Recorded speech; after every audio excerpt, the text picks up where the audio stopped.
Alright folks, here it is. It's a 1971 Homelight C72 chainsaw.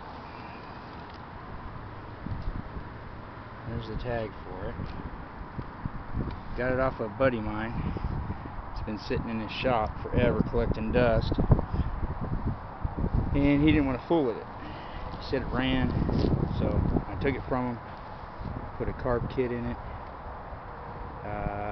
went through the gaskets, fuel lines, had to refurbish the bar. It has a 36-inch bar. I had to put a new roller tip on the end. Found it on eBay. Brand new Homelight roller tip.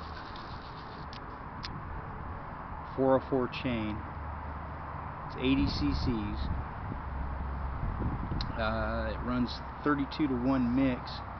I got a 50-50 blend of synthetic and castrol. What else do I have to do this?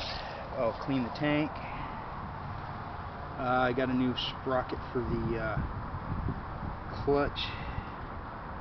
Had to weld up the exhaust.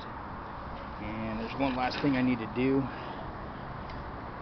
Is I can't find them, is build an air cleaner for it. It's got a Tillotson carburetor on it, but runs like a champ. Still got about 110 pounds of compression. So anyway, I'm gonna put the camera on the tripod and start her up. I still can't cut with it yet because I don't have a air filter.